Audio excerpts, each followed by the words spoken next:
Hello, everyone, and welcome back to Always On Point with Kristen Ambos. Today, I'm so excited to have our guest here, Adam Schnabel. He is, in full disclosure, not only a dear friend of mine, so he got conned into doing this with me, but he is also the WHEDA account executive for a lot of lenders here in Wisconsin, where we then bring to you all the details of how do you qualify for WHEDA.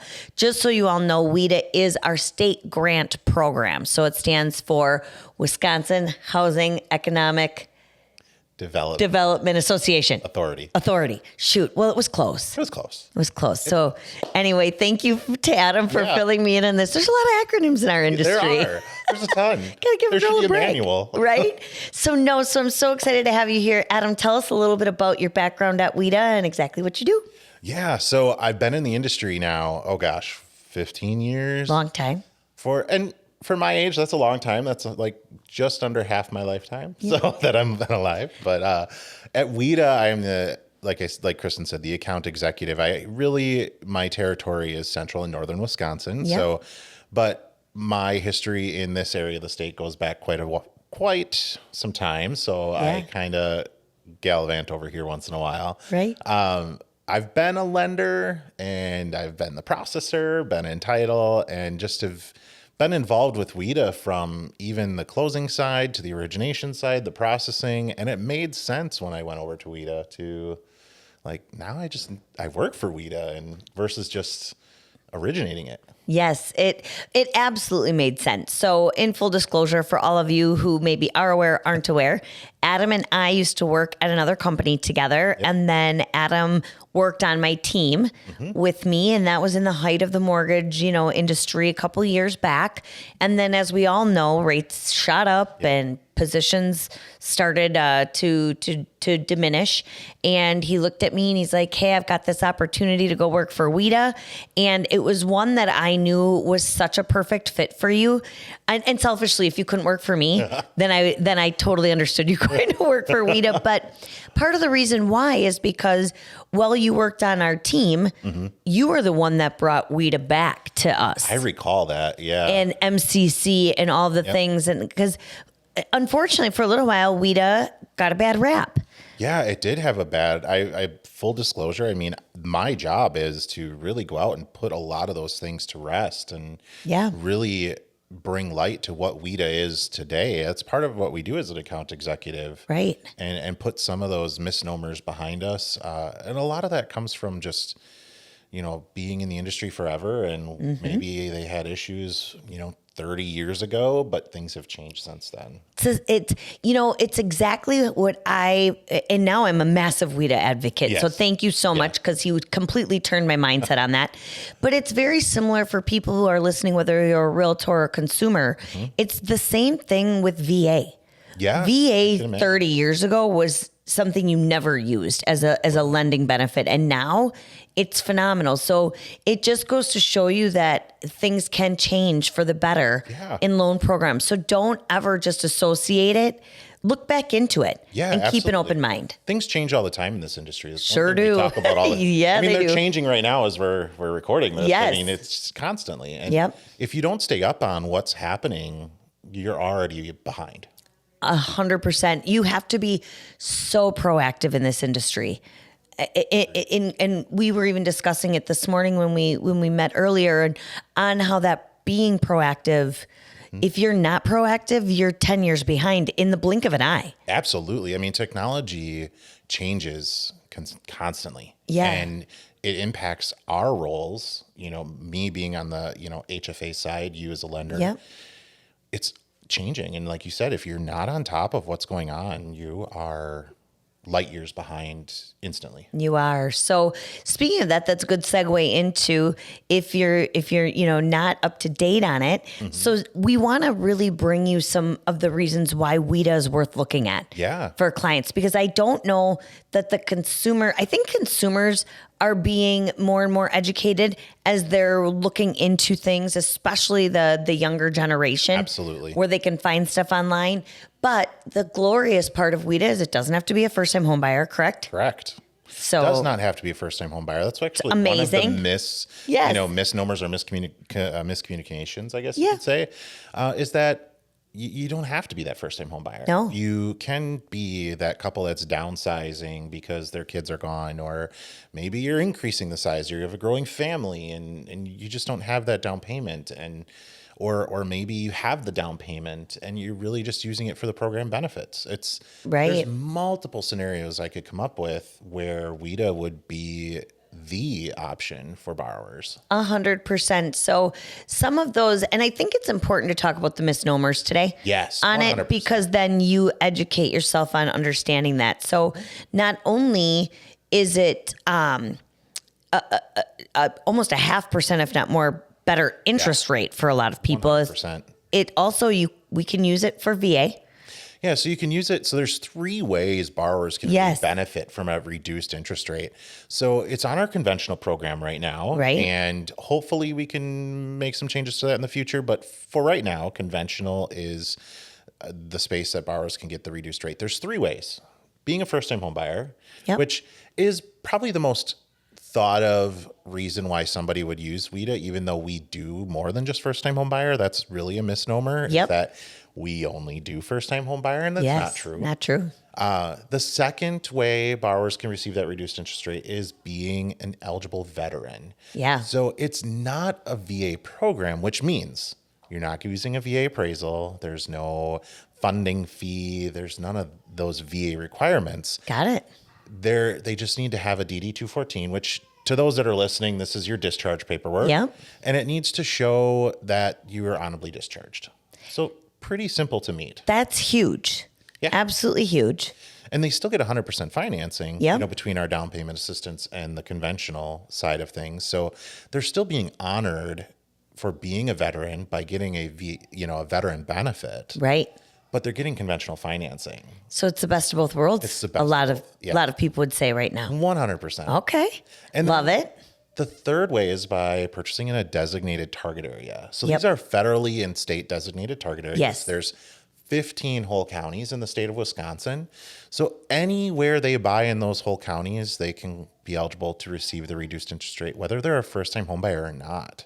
So that's huge. So for example, one of the counties I believe is a whole county. Oconto. Is Oconto. Yep. So that's right in our neck of the woods. So you have an Oconto County. You don't have to be a first-time home buyer. You doesn't matter where the boundaries lie as far as like a USDA loan, for instance, where you have to buy in a certain area, and you get the reduced interest rate. Get the reduced interest rate. And I you mean, just purchase in that keep county. giving me all this good information, Adam. I love Purchase in the county. Not only Yeah. do they get the reduced interest rate, they get expanded income limits. Being that we're a housing authority, we have to follow rules, which our rules in my world is state statutes. So these are kind of the law that we have to follow. it. Okay. And one of those is household compliance income limits. Yep, absolutely. So when you're working with the normal, typical first-time home buyer, you have that reduced income limit, which it's to me really conservative. I mean, when we're talking about it, it's typically between 80 to 140% AMI. Area median income for those of you that don't know. Sorry for the acronym. No, that's okay. And those limits are truly amazing. They're conservative. A lot of people fall in those income limits, but we're looking at that household income limit. So Right. if they're in that first-time home buyer, they're really restricted to that. With target area purchasers, they get that expanded income limit. So it's easier to qualify. So to give you guys all who are listening right now an example of that, I had a buyer this weekend that we were looking at. She was single and could make up to $104,000 a year annually and still qualify. That's huge. Oh, yeah. And then in some of those target areas that have the expanded income limits Even for more. Yeah, for a household of I think like 1 to 4, it's somewhere between $120,000 and $136,000 a year income. Depending on the county, depending on the program, 100%. And that's the thing where I think it is mind blowing that people think, oh, well, I make more than that. But do you? Right. Maybe for some loan programs. And so it's really important that you work with a lender who has all of these loan programs for you, because there might be a lender out there that denies you, but that's simply because they don't work with WHEDA.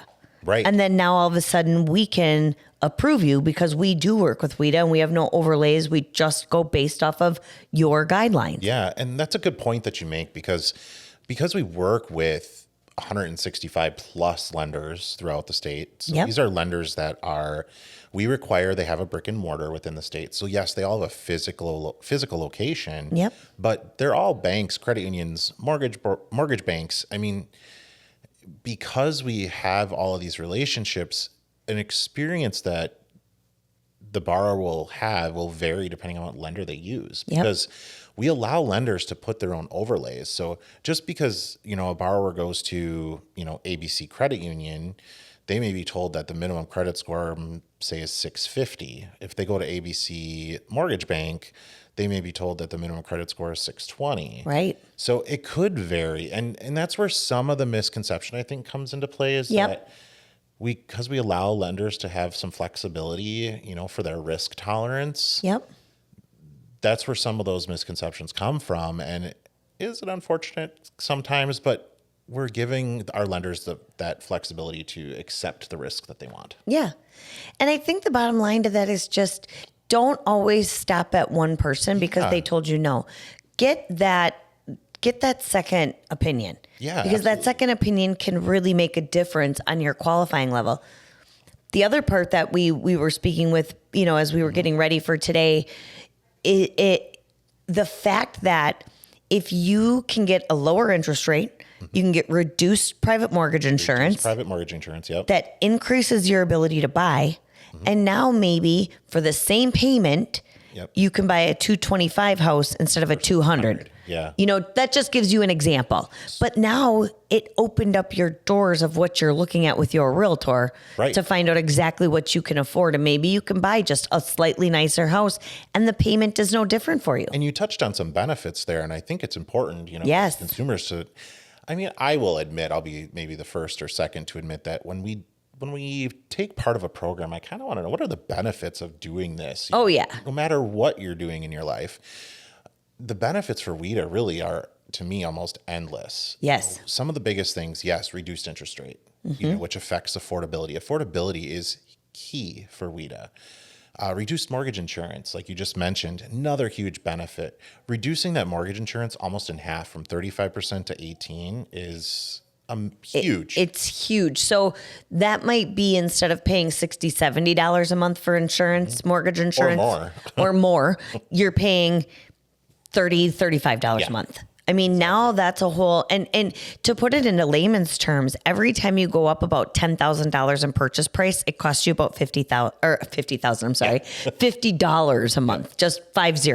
So, but what that means is now all of a sudden you instantly went just on the private mortgage insurance savings up $10,000 in purchase price. Yeah, exactly. That's incredible. You have that wiggle room in there Yep. for negotiating on the Absolutely. on the purchase side. Yeah. Some of the other benefits too is when it comes to the servicing. Really, you've been doing WHEDA now since I've Yes. threw you back into the WHEDA pool. Yeah, you did. The servicing is completely 100% by WHEDA. Right. So when they call, they're going to call and get somebody from our main office in Madison. Yep. And we don't sell that on to another larger bank, like some other authorities may do. We keep it. And Yeah. that's one of the consistencies as a homeowner. I remember talking to other buyers, even when I was lending, like, well, now, somebody, so-and-so has my loan. And then, 30 days later, they get a letter that it's being sold again. And they won't have to worry about that with WHEDA. Yeah. They know that they can always make their payments to WHEDA. Your payment's going to WHEDA. WHEDA is your servicer for the full 30 years or until you pay it off, any of that. So that's really important because a lot of people, especially in these smaller communities, really still love that hometown feel. Oh, and this is 100%. all right in Wisconsin. All right in Wisconsin. And I'm very much a proponent to, money, spent in Wisconsin stays in Wisconsin. Yep. I agree. This is 100%. Yeah. WHEDA's self-funded. So this continuing to lend is what keeps that ball rolling. Yeah. And now for somebody out there, maybe a real estate agent or a consumer that doesn't know, does WHEDA ever run out of funds? So like we're self-funded. I mean, we get funding sources from, we do bond lending. We obviously through servicing are able to Make some money back. Make Yep. some money back. We do have some connections where what we call a quasi government agency, we're connected a little bit, but yeah, I don't remember the last time we ran out of funds. Yeah. So I don't either. I don't think it's possible. I don't think it's possible at this point. With that being said, do we have programs that are specific for certain things? Absolutely. Do they have their own funding limits? 100%. Yeah. Those are separate. But as for general financing, yeah, that's just that bucket of goodness. I mean, Yeah. What is the max, or I should not, maybe not the max, but what's the type of property that you can buy with WHEDA? Yeah, so it does vary on the program because we do offer conventional and FHA financing. Yep. For conventional, these programs, I mean, it's amazing. It blows my mind still to this day. Yeah. Single family, obviously, any single family residence, that's typical that you'd think of. Yep. Condos, as long as they're warrantable by Fannie Mae. Manufactured homes, Yes. which is huge in Huge. Wisconsin, as long as they're real property per se. Yep. Which we kind of chatted a little bit before, but working with a reliable title company to help with that is crucial. Yep. And then the other one is multi-family property. This is the one that blows my mind. So anything from a duplex to a quadplex. Yes. Which is insane. A first-time home buyer could purchase a quadplex, get their home buyer education, and then get their landlord education and purchase a quadplex property, reside in one of the units because it's required. They Yep. have to be owner occupied. Yes. Thank you. Sorry, I was going to say owner occupied. And then rent out the other 3 units. And those other 3 units are making their mortgage payment. So they can buy it, no money down. Well, there's an investment they have. Okay. 3%. They have to Typically, have it's their 3%. earnest money. Sure, absolutely. So if they put down their earnest money, they can turn around, get that back towards their down payment. Well, That's typically how earnest money works. Yeah. Or like it's a credit to what they're bringing in So at closing. it's going to be a credit to what they bring in at closing. They just have to have that 3% investment, which it's very easy to have a 3% investment nowadays. Yeah. So in layman's terms, because I always like to break it down for the Yeah, consumer. So let's say they get really lucky and they can buy $100,000 fourplex. I Pipe mean, dream. we know this is a pipe dream, but go with me on this one. Yeah. Easy math. So you have a $100,000 property. You need 3% down. That's $3,000. That's $3,000 out of your pocket Yeah. that you need to put down to buy an owner-occupied 4-unit property. Yes. Rent the other 3 units out. And they make your mortgage payment. They make my mortgage payment. Do I owe WHEDA any money back out of that? I mean, your monthly payment. Okay, just my monthly payment. Okay, I can handle that. No, I, I mean, don't owe and you they- anything else. They can still get their down payment assistance from us as well. So they just have to have that 3% investment. So if It's incredible, you guys. My mind is blown thinking about this. Yeah, so let's really dissect this. Yeah. I think it's important, because house hacking is a thing. Yep. And It's real. It's very popular now. Yep. I mean, we were just chatting about this around 2008 to 2010. It Yes. kind of went away and now it's starting to come out again. But So many young consumers Yeah. are interested in investing in real estate. They're just not sure where to start. I feel like my age group kind of missed the ball on this. Yes, I I agree. just kind of fell out of that. I'm a little older than him. But I was probably the tail end of where people really were invested in real estate. Like it's still a passion of mine, but I agree with you. My brother's age group and a little younger were really not interested Right. in real estate at all. And now we're getting it back around. again, So, yeah. So they can, with that, back to how this works, is, if I'm buying a quadplex, Yep. I have to occupy at least 1 unit. Perfect. Yes, pipe dream, $100,000 purchase price. I, as a buyer, have to have $3,000 invested into the transaction. Yep. Now, that can be met multiple ways. Earnest money, my upfront application fee, if there is one, my homeowner's insurance, if I'm paying that upfront, I can count that towards that. Any multiple things that they're paying Out of pocket. Yep. Can go towards that 3%. Okay. Now I can take advantage of down payment assistance with WHEDA, and it could be the easy close, which is one one of our most popular, I mean, between the two, probably the most popular. Yep. Where I could get up to 6% of the purchase price. So I have a $3,000 investment, but now I'm getting an additional $6,000 from WHEDA's down payment assistance to put towards the transaction. Yep. And remember, this is just based on $100,000. This is just based on $100,000. So if you're looking at 200, double it. Yeah, or 300 to even. Yeah. Because I mean, let's be real, a quadplex is probably Fair enough. 3 to 4. Yes. Yeah. So getting those funds, I can use that towards down payment. I can use it towards other closing costs. Right. And that way, all I'm really looking at is my 3% investment into the transaction. Yeah. Now, I can also then get cash back at closing as long as I'm not getting back my 3% investment. So anything, so say say my earnest money was $6,000 for my $100,000 purchase. Yep. I can get $3,000 back. 3,000 of that back as long as you have 3,000 in. Yeah. As long as that works out, I could get up to that $3,000 back. Yeah. I mean, who doesn't want to do that? I want to be a first-time home buyer. I wish I could. Go in there. Yeah. And again, listen to me. I just said it. I want to be a first-time home buyer doing that again, but you don't have to be a first-time home buyer. Yeah, you don't have to be a first-time home buyer. So I know better, but it's easy just to immediately say first-time home buyers. So we all have to get it out of our minds that this is not for first-time home buyers. Yeah, it's not for first-time home buyer. It's for any Wisconsinite that is eligible. Yep. So really, when our lenders are looking at the WHEDA program, they're looking at eligibility for the program and then qualifying. Yeah. So it's two different things in the WHEDA world. They're looking at how is my borrower eligible for the program? And that's based on what we talked a little bit before, the compliance income. Yep. And then from there, they're determining the qualification. So that's really when we talk about those two things is, eligibility and qualifying is two different things to us. Yeah.